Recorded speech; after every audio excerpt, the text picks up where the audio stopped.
Good morning, my friends. It is a beautiful day in Los Angeles, California. Oh, and I'm going to head out for a run.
Hello, my friends. Welcome back to another episode of Homesick and Westbound. This is your first time joining us.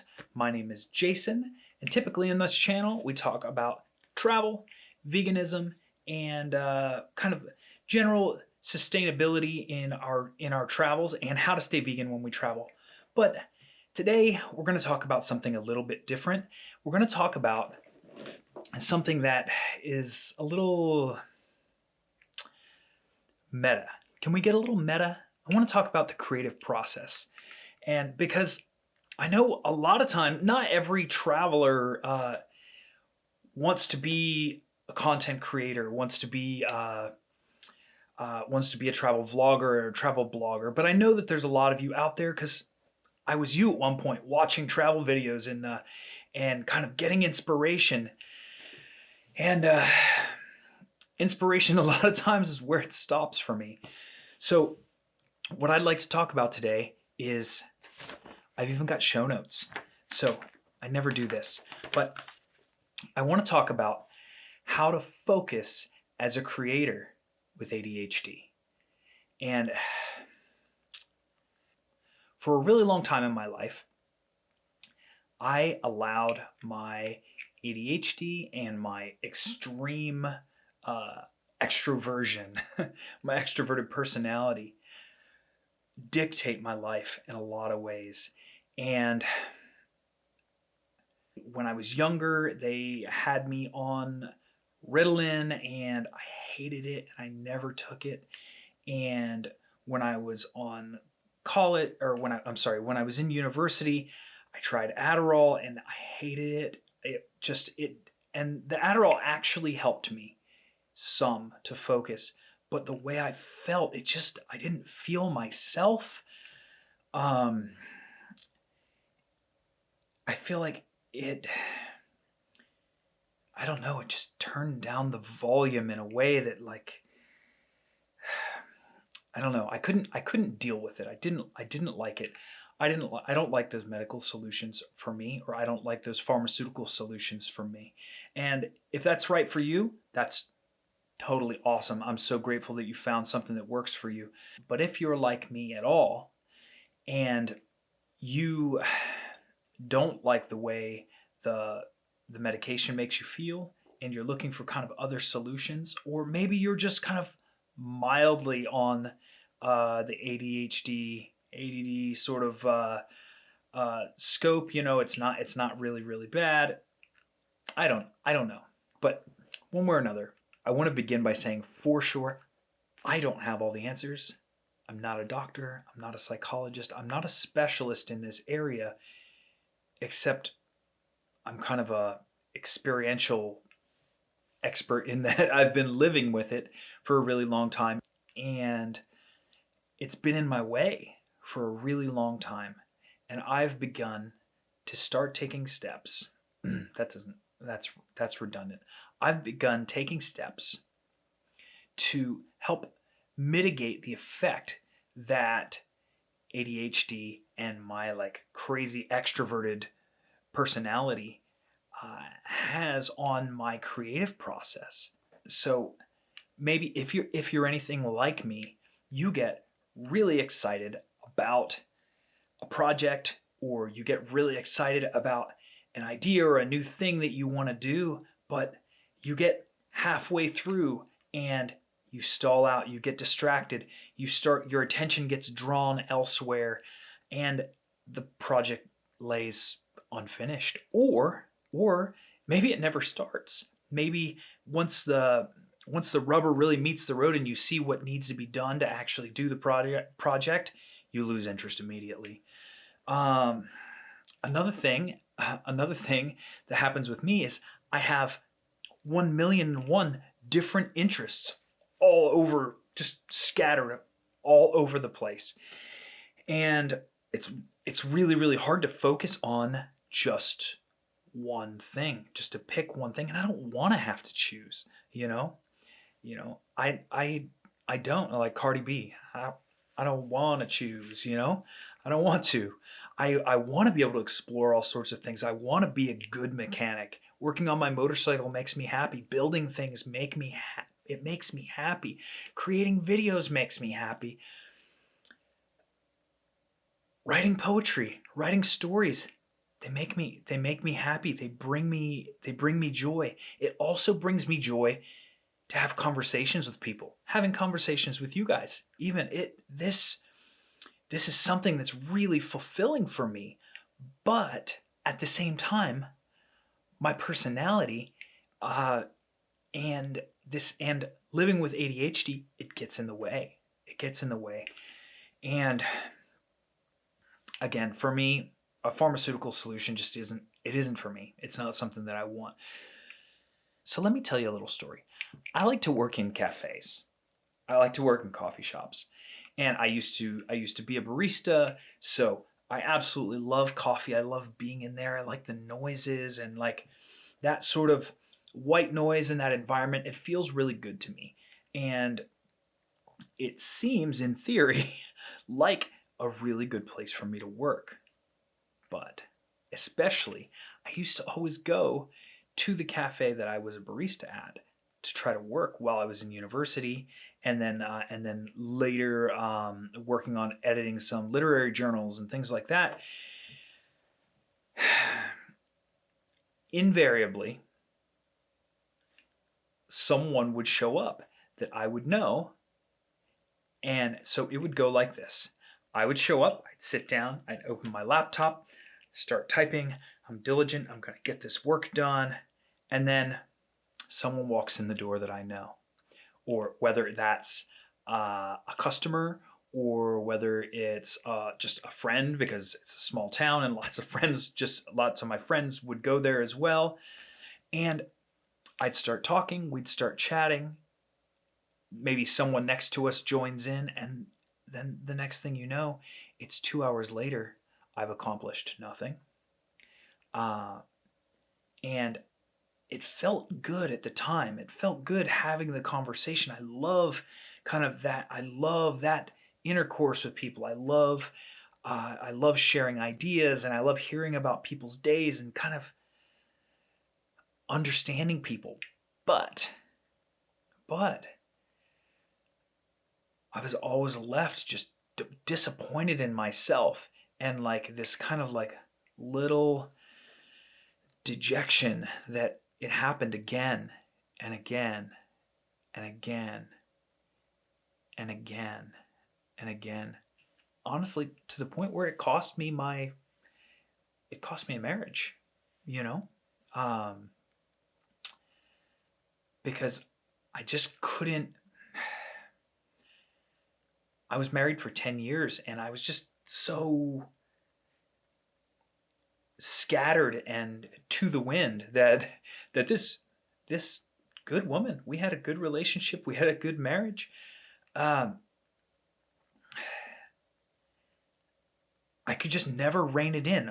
I was always working on 1,000,001 projects, and I think she grew frustrated, and I think it like kind of wore her down over time, that I wasn't able to just choose something and do it. And so so in the end, like there's these things that I love about my personality, kind of paired with my ADHD. They were hamstringing my creative process. Long periods of time would pass where I wouldn't write poems, where I wouldn't write anything at all, or I wouldn't create anything. I wouldn't be making videos. I wouldn't be doing all these things. So one of the things that I've started to do is I've stepped away from entering into conversations and almost stepped away from like making new friends. And I've really tried to kind of focus my energy toward the relationships that I already have. And when I feel that kind of need for interaction, that I try to direct it towards fostering these relationships with really beautiful friendships that I already have, and they deserve my attention. They deserve my attention. These are people that have always been there for me, and in really some of the best of times and some of the worst of times, and who will continue to be. They're going to be there at the end of the day when the stranger at the hostel who I talked to for 4 hours when I was supposed to be editing videos is gone in some other country and doesn't remember my name. Let me check my notes here. Oh, here we go. Yeah, another thing I'll do is I will, aside from starting conversations with strangers, because that's something that I think that some, like, if you are ENFJ, what am I? Let me look here. I'm gonna tell you. I took the Briggs-Myers personality test recently. I never really put a ton of stock into it, um, mainly because I think sometimes like people that are into like astrology and things like that, uh, they also reference this, and I think that stuff is nonsense. Sorry if you like it, cool. It's to me, it's not for me. But um, but I had someone that was regularly referring to their Briggs Myers personality test, and one day, and I was curious, and I got distracted because I was supposed to be doing something else, and I took this personality test, and I am an ENFP-A. And when I started reading about it, I definitely approached it with a sort of skeptical eye. I was sort of, side eyeing this description. But as it went on to describe like the way that I work and I the way that I need to be able to work or function in a workplace and the types of jobs that would be good for me and not good for me, I was like,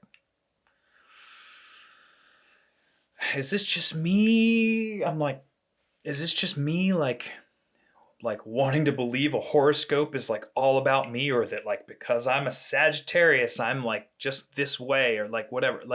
I really like approached it with a skeptical eye, but it was pretty damn spot on. But aside from that extroverted tendency, there's also the ADHD, which is really the real struggle for me. And I would find myself in this creative process where like I'll start just writing words on a page, and I'll write one or two stanzas of a poem, and then I'll just lose interest, or I'll get distracted and maybe start talking to someone, or I'll look something up online, or I will. This was a classic one and a really bad one for college. Uh, when I was in university, I'd be doing a research paper, and I would go to look up a reference for something because you need to cite everything. And then suddenly I'm reading 20 minutes and just down the rabbit hole of Wikipedia, not Wikipedia, but like whatever. I'm reading some like peer reviewed journal about something that caught my interest that was completely unrelated to the task at hand. And then again, 2 hours later, I'm no closer to finishing a paper that has a deadline.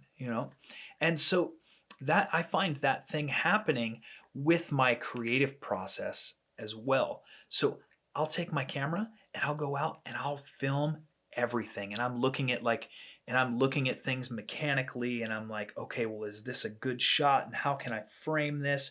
And I'm going to push through here, and I'm going to get close-up shots, and I want to make sure I vary my shots, and I'm going to nail my focus. And I think about all these like mechanical things, but then when it gets back to the tedium of what actually makes these creative projects come together, planning your shots, sitting down, storyboarding, scripting something. I know this is a loose script, but scripting something, those things, I get lost. I get lost in those things, and it's really, really challenging. But something that I realize is like that planning part is, especially for creating these videos, it's not as arduous as it seems. It's just not as glamorous, I guess, as like being out and being behind the camera or being in front of the camera.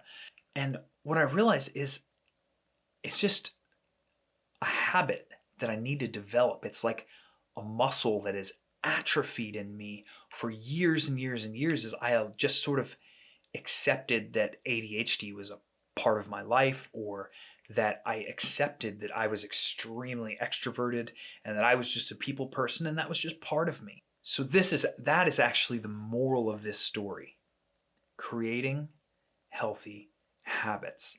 So when I talked about the steps that I've started to make to mitigate the effects that ADHD and like kind of my super extroversion have had on my life and how they affect me, we have to make healthy habits.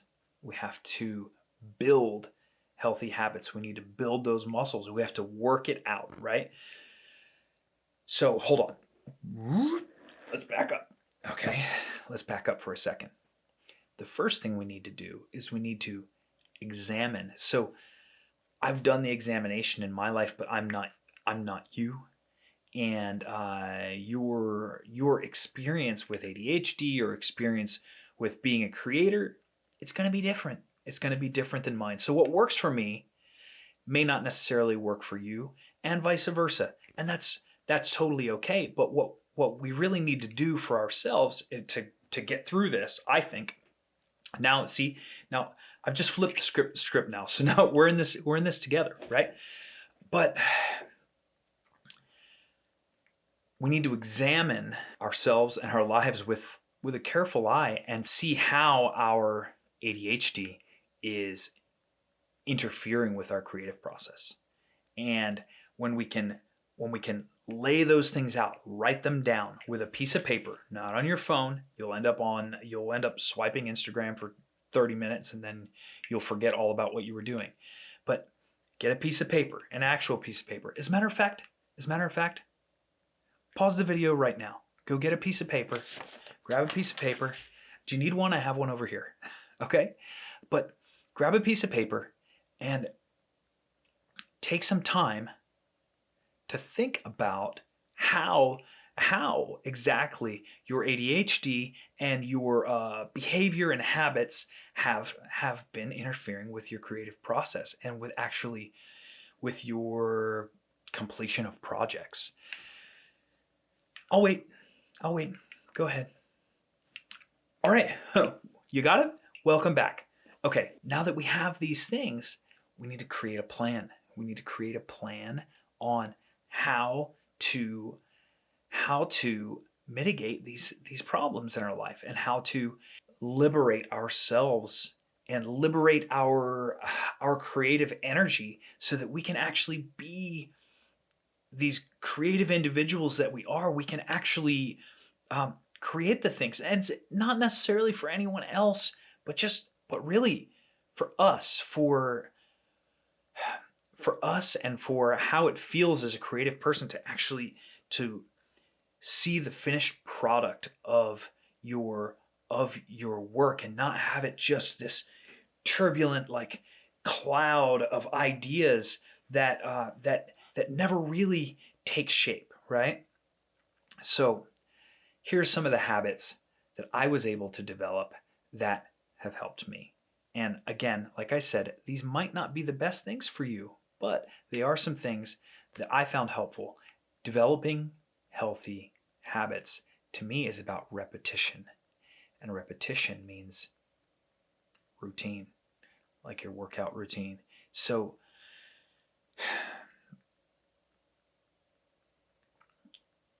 routines and planning, these are things that I learned when I was in the Marine Corps, and I really thrived in that way as well. And the first one that I developed that might sound corny. It does. Like when I heard Jordan Peterson and his book um, talking about making your bed in the morning, and it sounds a little bit corny, but I honestly feel better. Like anytime I have to walk back into my bedroom, um, it just feels better to start the day with some tiny little segue into the day that is going to be organized. It's going to be organized. It might not matter, and it might not be something that affects you in a negative way, but I would challenge you to try it. If you're not someone who makes your bed all the time, try it just for a week, just for 3 days even. Just for 3 days. I've seen some YouTube videos that talk about that 3-day rule, or if you can just do something for 3 days, you can kind of see whether it's gonna work for you, and you can start to build that habit in that way. So anyway, never mind making the bed. The real thing is a routine. It doesn't have to start with making your bed, but we need to create a routine that is actionable things that we can have, little victories that we can start ticking boxes off. So even mundane things you wouldn't normally put on your to-do list, put them on the list so you can check it off. So you can say, I did that. And also, I really like the idea, and this is kind of a psychological thing. It's things that apps use and video games use as this little psychological thing that we can trick ourselves, is that if you meet all these goals, mark your calendar. Get out a calendar, put a little red X, or give yourself a gold star. It's dumb. It's Pavlovian, and it's quite simple, but it does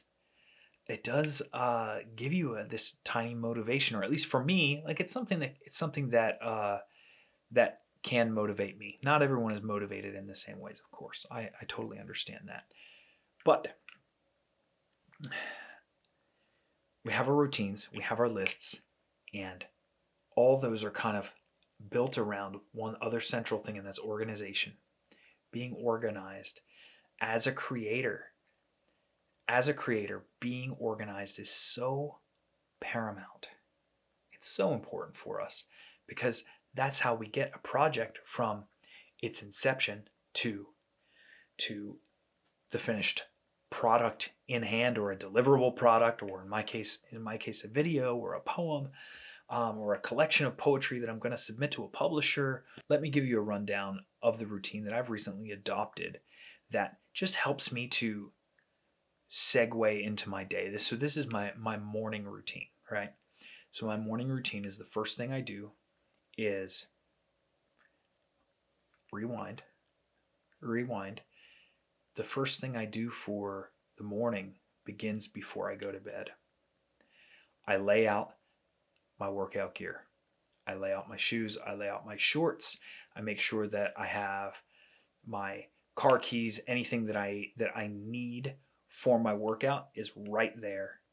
And I lay out my clothes that I'm going to wear the next day.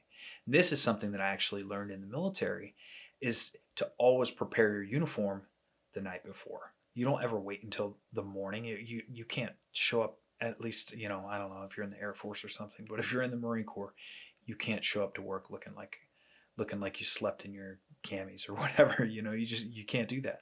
You have to look sharp. And so the way to do that is to prepare the night before. You make sure your boots are shined. You make sure everything is good to go, right? So that's something that I've started doing. I lay out my workout gear because that's the first thing I'm going to do. I wake up, I drink half a liter of water, take my allergy meds. That's important. I have allergies.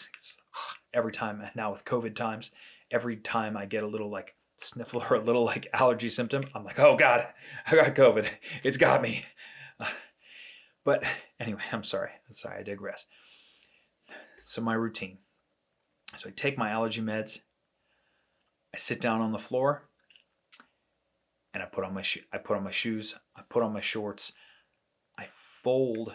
It's really cold right now, so I'm kind of sleeping in a sweatshirt and stuff like that. I fold everything and I put it away.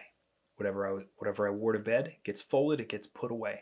I put on my workout gear and I literally walk out the door, and I go for my run, or doing squats, push-ups, and shadow boxing, whatever I'm going to do for a workout, and I immediately do that the first thing I do when I wake up.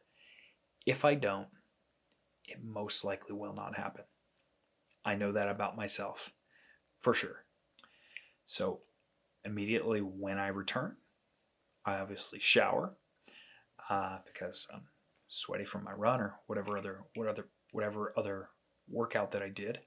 So yeah, I get back from my workout, I shower up, I make my breakfast, I make my coffee, and I sit down with my coffee and I look at my to-do list that I created the night before when the night before I went to bed.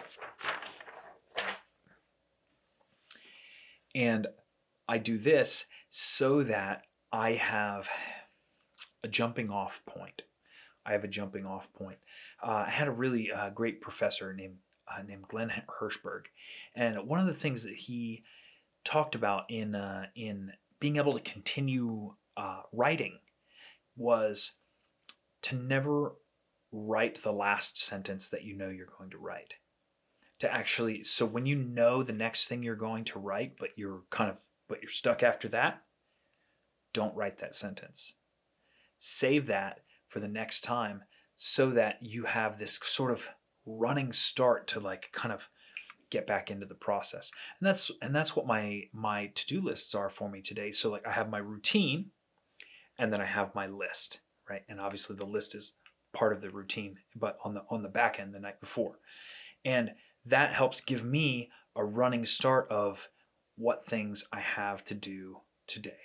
And I try to make that list something that is goals, our end goals. What do I need to accomplish for the day? And then I want to break that down to sub actionable tasks that can let those things happen, or that will ensure that those things happen. And I'm flexible with myself, but that gives me some structure for my day and some structure for my creative process so that I actually can get the work done. And so far, well, so far it's been helping, but I still find myself with an incomplete to-do list at the end of the day. And sometimes it can't be helped, but other times I found myself wasting time again and sitting on the internet for too long, or I'll stop and play my guitar. And I like those things. I don't mind actually the internet thing. I don't like that much. Now, I know that I try to grow my engagement on Instagram. So by the way, Homesick and Westbound on Instagram, link down below. In the description. Follow me on Instagram if you see this video. And I do post videos, and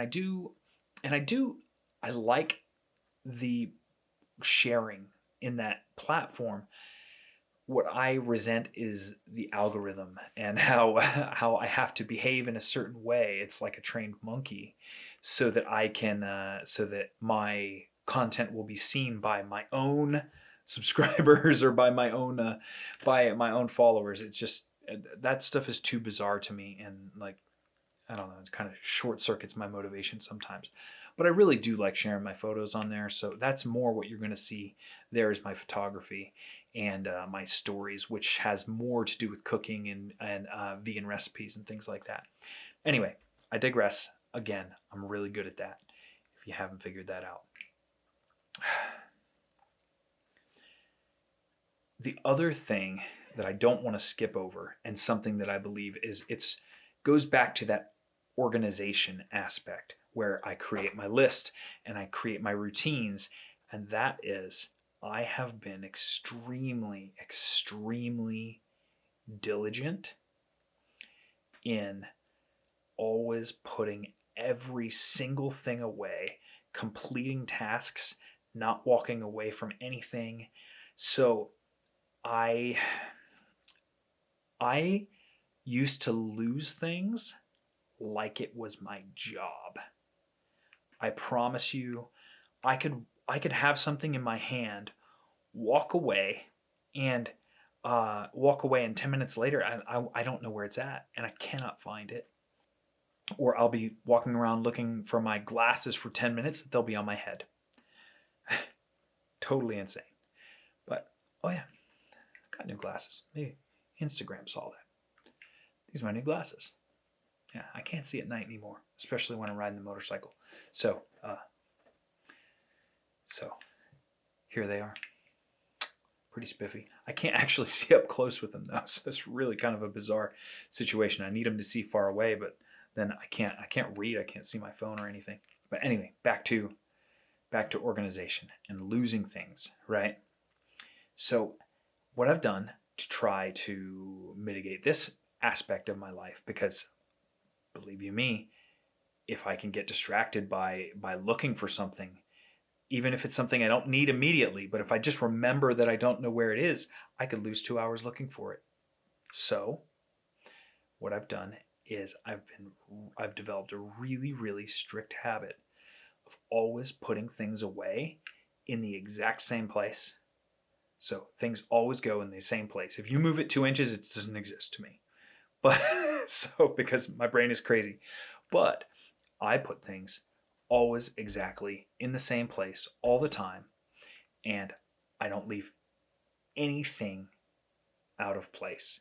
And I know this seems a little bit like psycho and OCD, but this actually has really helped me. It helps me to, I don't know, for me, the ADHD makes me feel a little bit out of control sometimes. And also COVID and this kind of the circumstances in the world, we can feel out of control. So maybe if you don't have ADHD or you're not a creator or whatever, like you're still feeling this kind of existential dread of our time in 2020 and COVID and everything. So we have all these things that we can't control. But what I do is I've created things that I can control, and they give me a bit of peace about that because then I can focus on the things. It's something, whenever I find myself washing dishes or cleaning or something like that, I realized that it's just an epiphany I had several weeks ago that it's not that I need things to be tidy and organized. I'm not that organized of a person. Um, what it is I'm feeling anxious or stressed about things that are outside of my control.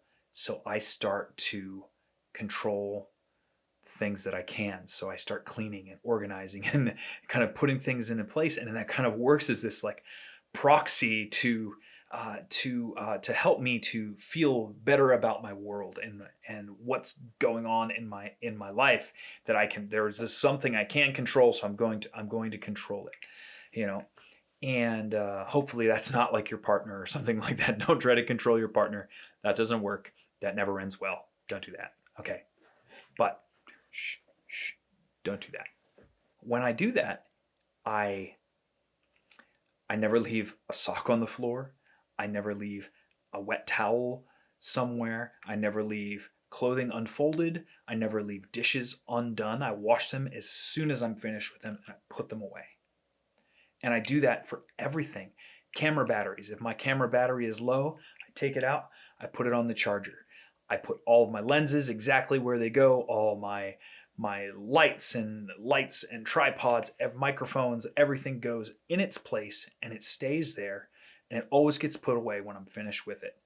Except for this kind of rig. This rig obviously stays up because I'm going to use it every day, and that's, I need that. But any of those extraneous things, they all get put in their place, and it really, really helps. It serves to minimize distraction and kind of minimize the chaos in my life or whatever, because I think it helps me to feel like I have a semblance of control when my mind feels a little bit out of control.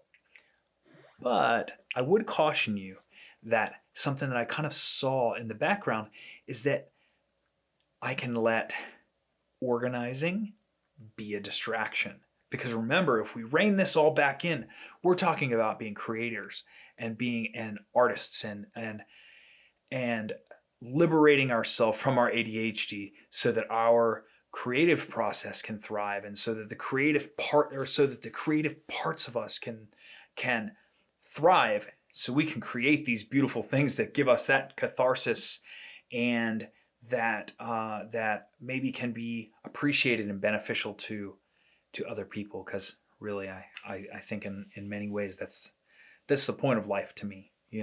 Is there's lots of hows, but the why is has a lot to do with beauty and joy and love. And art is a major part of that. It's a huge part of that for me, for my life. My friends, I rambled there a long time. There are more things that I'd like to explore here as I walk through it myself, and maybe we can grow together and we can learn through this together and share some ideas. And you see how I just sort of flipped the script here. So this isn't just me talking to you, because that's not naturally the way that I work. But I want your input too. So if you have ideas for ways that you've mitigated ADHD in your own life without pharmaceutical means. Now, it's okay, again, if you found pharmaceutical remedies to help you, that's amazing. But if you found some other ways that you've helped to maximize the potential of your creative energy and let that creative being within you thrive while dealing with ADHD, I want to hear that. Let me know in the comments below. Please let me know. And also, if there's more videos, or if you think I'm off, or you have a question about anything, please, by all means, I always respond. Just hit me in the comments below. And if you like this video, by all means, it's really helpful for me. I'm a small channel. I'm really new. So a thumbs up from you guys, it really helps me. Any kind of interaction on the page, it's super helpful for me. It really does make a difference. To be honest, even a thumbs down, even thumbs down, they help you. I hate to tell you that, but even a thumbs down is just interaction to the algorithm. and that's what they're looking for. So whatever, give it a thumb. If you hated it, please give it a thumbs down as well. But if you like this kind of content and you'd like to see more videos like this, please let me know in the comments as well. And if you'd like to continue on this journey with me with travel and veganism, and maybe from time to time we're going to talk some more about these sort of meta creator things, hit that subscribe button and hit that bell to get notified about new videos. This was a long one. If you're still here with me all the way at the end here, thank you so much. Thank you so much. I hope that it helped you, and I hope you gleaned some kind of benefit from it. Until next time, stay homesick, stay vegan. Unless you're not vegan, then go vegan. If not for the animals, for the earth. And peace. You guys are great. Thank you so much. Take care.